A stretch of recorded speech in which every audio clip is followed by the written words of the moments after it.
अखिल भूमंडलीय सर्वशिरोमणि मुनि समाज के संस्थापक आदि मुनीश्वर योगेश्वर सदगुरुदेव शिव मुनि महाराज की जय।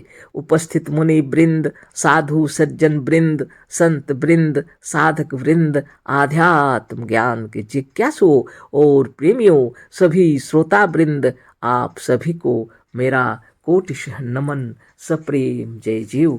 तो आध्यात्मिक चर्चा चल रही है और हम लोग सदगुरुदेव शिव मुनि महाराज रचित ग्रंथ सृष्टि विज्ञान शास्त्र के अंतर्गत अध्याय 1 पर विचार कर रहे हैं, जिसमें छोटे छोटे शीर्षक दिए हुए हैं और आगे एक छोटा शीर्षक है, इसी पर विचार करेंगे। आत्मा सृष्टा है। इससे पहले हम लोगों ने जाना सृष्टा और रचयिता, वह शीर्षक हो गया पूरा। अभी हम लोग यहाँ आगे चर्चा करते हैं, आत्मा सृष्टा है। सदगुरुदेव लिखे हैं, एक ही स्थान है, एक ही स्थान पर वहीं एक बगल में गन्ना लगा हुआ है और दूसरी ओर वहीं एक इमली का पेड़ है और वहीं एक वृक्ष गुलाब का भी है। गन्ने में गन्ने की आत्मा है, इमली में इमली की आत्मा है और गुलाब में गुलाब की आत्मा है। आत्मा तू धन्य है, आत्मा ने गन्ने में मीठा रस, इमली में खट्टा रस और गुलाब में सुगंधित रस बहा दिया। सदगुरुदेव शिव मुनि महाराज की जय। इतने सुंदर तरीके से सदगुरुदेव बतला रहे हैं, उदाहरण दे करके आत्मा सृष्टा है उसी का उदाहरण दे रहे हैं। गुरुदेव लिखे हैं, एक ही स्थान है, एक ही स्थान पर वहीं एक बगल में गन्ना लगा हुआ है और वहीं दूसरी ओर एक इमली का पेड़ है और वहीं एक वृक्ष गुलाब का भी है। गन्ने में गन्ने की आत्मा है, ठीक से समझ लीजिए। गन्ने में गन्ने की आत्मा है, इमली में इमली की आत्मा है और गुलाब में गुलाब की आत्मा है। आत्मा तो धन्य है। प्रत्येक आत्मा की अपनी महिमा है ना। सदगुरुदेव यही बता रहे हैं, प्रत्येक आत्मा की अपनी महिमा है और प्रत्येक आत्मा का व्यक्तित्व है अलग, है ना। प्रत्येक आत्मा की महिमा है और व्यक्तित्व है अलग, उसका अपना स्वभाव है, वह अलग है ना। यह कभी भी किसी से नहीं मिलता। बहुत किताबों में समझाए हैं गुरुदेव, तो यहीं पर विचार कीजिए, आप भी सोचिए और विचार कीजिए। गुरुदेव बतला रहे हैं, है ना। तो आगे हम लोग पढ़ते हैं गुरुदेव क्या लिखे हैं। फिर से वहां से पढ़ते हैं, आत्मा तू धन्य है, आत्मा ने गन्ने में मीठा रस, इमली में खट्टा रस और गुलाब में सुगंधित रस बहा दिया। बहुत बड़ी बात है। यह मीठा रस या खट्टा रस पृथ्वी के कारण नहीं है, हवा के कारण नहीं है, आकाश के कारण नहीं और ना उस कुएं के जल के कारण है जिससे वृक्ष या पौधे सींचे जाते हैं। खूब सोच लीजिए। तीनों के नीचे वही पृथ्वी है, तीनों के ऊपर वही आकाश है और तीनों के ऊपर वही सूर्य है और तीनों के एक ही प्रकार की हवा में श्वास ले रहे हैं। तीनों एक ही जल से सींचे जाते हैं। पर यह किसकी करामात है, यह किसका चमत्कार है कि तीनों तीन प्रकार के विभिन्न रस को उत्पन्न कर रहे हैं। एक में बिना मिठाई के मिठाई है, दूसरे में बिना खटाई के खटाई और तीसरे में सुगंधित है। इस मिठाई, खटाई और सुगंधि का सृष्टा और कोई नहीं, जीव है, आत्मा है। गन्ने में गन्ने की आत्मा ने बिना मिठाई के मिठाई उत्पन्न कर दी और इमली में इमली के बिना खटाई उत्पन्न कर दी। अतः मिठाई और खटाई का सृष्टा जीव है, जीवन है या आत्मा है। बहुत बड़ी बात है। खूब विचार कर लीजिए गुरुदेव क्या कह रहे हैं, है ना। बहुत बड़ी बात। यह मीठा रस या खट्टा रस पृथ्वी के कारण नहीं है ना, हवा के कारण नहीं है, आकाश के कारण नहीं है और ना उस कुएं के जल के कारण है जिससे वृक्ष या पौधे सींचे जाते हैं। तीनों के नीचे वही पृथ्वी है, तीनों के ऊपर वही आकाश है और तीनों के ऊपर वही सूर्य है और तीनों एक ही प्रकार की हवा में श्वास ले रहे हैं। तीनों एक ही जल से सींचे जाते हैं। पर यह किसकी करामात है, यह किसका चमत्कार है कि तीनों तीन प्रकार के विभिन्न रस को पैदा कर रहे हैं। एक में बिना मिठाई के मिठाई है, दूसरे में बिना खटाई के खटाई और तीसरे में सुगंधि है। इस मिठाई, खटाई और सुगंधी का सृष्टा और कोई नहीं, जीव है, आत्मा है। गन्ने में गन्ने की आत्मा ने मिठाई बिना मिठाई के उत्पन्न कर दी, इमली में बिना खटाई के खटाई उत्पन्न कर दी। अतः मिठाई और खटाई का सृष्टा जीव है, जीवन है या आत्मा है। सदगुरुदेव शिवमुनि महाराज की जय। सदगुरुदेव आके लिख रहे हैं, मृतक से, जीवनहीन से व जिसमें आत्मा नहीं है उससे कुछ नहीं होता, है ना। मृतक से, जो मरा हुआ है, उससे, या जीवनहीन जड़ पदार्थ से कुछ नहीं होता। जिसमें आत्मा नहीं है उससे कुछ नहीं होता, है ना। आगे पढ़ते हैं। मुंगेर के शेखपुरा में हमसे एक मनुष्य ने पूछा कि इस संसार को किसने बनाया। हमने कहा कि किसी बड़ी वस्तु को देखकर जानना हो कि यह किससे बना है तो उसके एक छोटे टुकड़े को लेकर उस पर विचार करो, जिससे यह छोटा टुकड़ा बना हुआ समझो, उसी से उस बड़े टुकड़े को समझ लो। एक थान कपड़ा है, यह सूती है, ऊनी है या रेशमी है।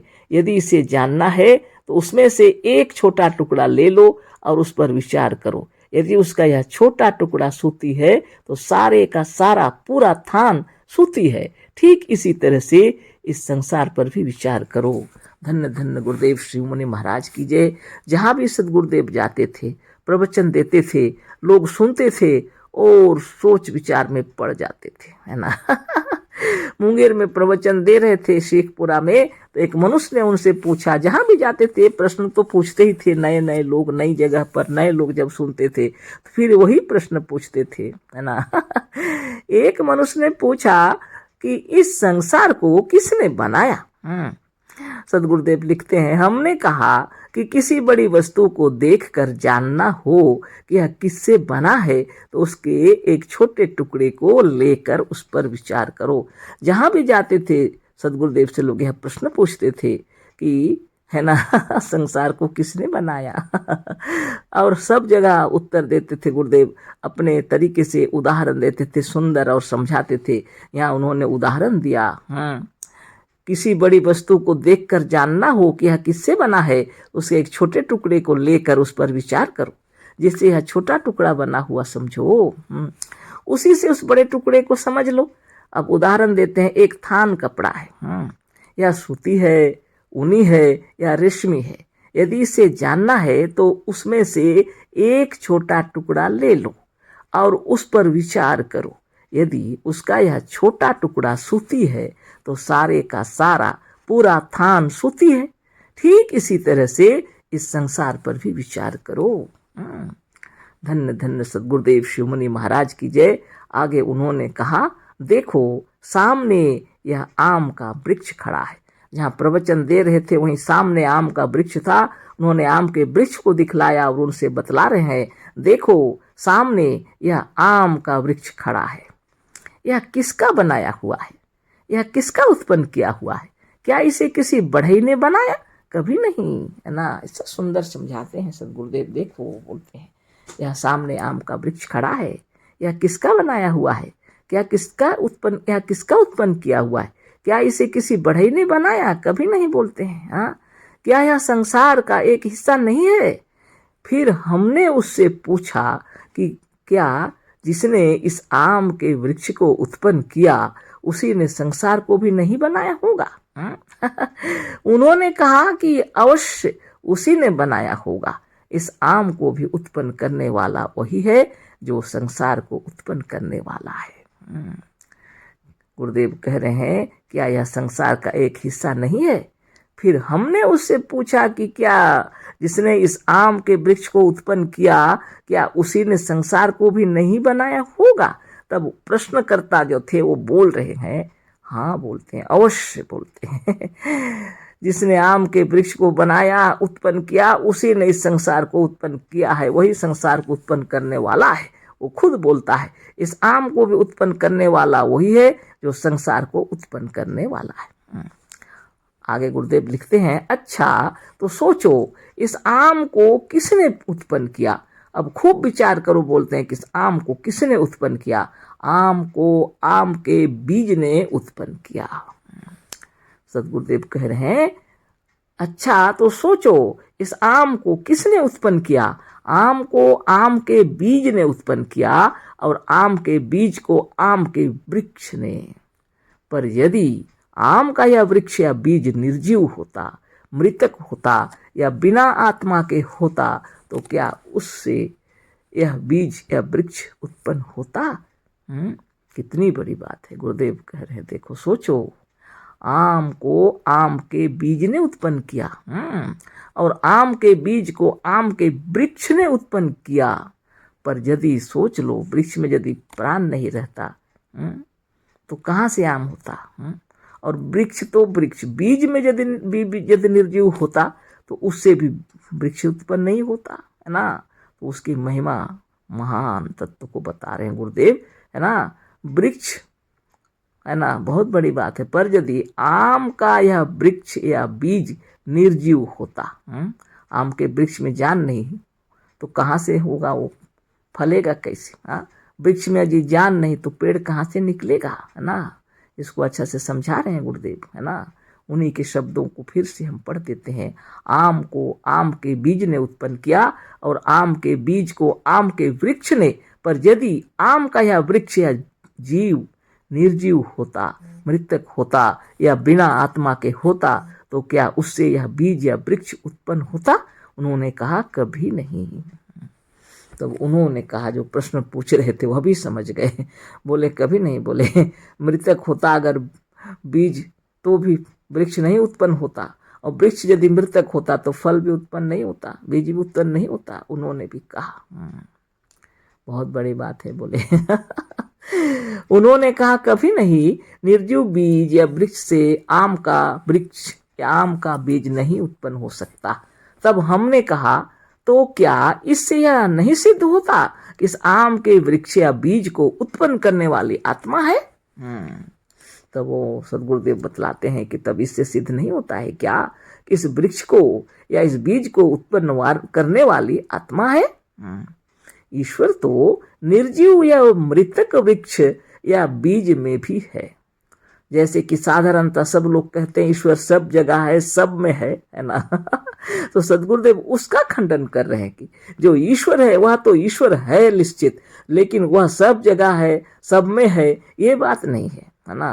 प्रत्येक आत्मा ईश्वर है और प्रत्येक आत्मा का व्यक्तित्व है अपने में पूर्ण। वह किसी दूसरे से किसी काल में किसी क्षण नहीं मिलता। गुरुदेव बराबर बतलाते आए हैं। हाँ, ईश्वर तो निश्चित रूप से है, लेकिन आम के वृक्ष के अंदर जो ईश्वर है वह आम का ईश्वर है। जामुन के बीज के अंदर जो वृक्ष के अंदर जो आत्मा है वह जामुन की आत्मा है ना। हमारे अंदर मेरी आत्मा है, आपके अंदर आपकी आत्मा है। सदगुरुदेव बतला रहे हैं आत्मा की महिमा। वृक्ष में और बीज में यदि आत्मा नहीं होती तो क्या उत्पन्न होता? कुछ भी नहीं होता। वह भी समझ गया, उसने भी कहा यह सही बात है, बोले, है ना। वृक्ष या बीज को उत्पन्न करने वाली आत्मा है, गुरुदेव बतलाए। ईश्वर तो निर्जीव या मृतक वृक्ष व बीज में भी है। लोगों के कहने के हिसाब से तो ईश्वर जब सब जगह है तो मृतक पेड़ में भी होगा ना, और बीज में भी। अगर वो कहेंगे नहीं निर्जीव पदार्थ में नहीं है तो फिर मुनि समाज की जय, है ना। यदि ईश्वर के कारण बीज से वृक्ष होता तो मरे हुए निर्जीव बीज से भी वृक्ष होता, पर ऐसा नहीं होता। ऐसा कैसे होगा?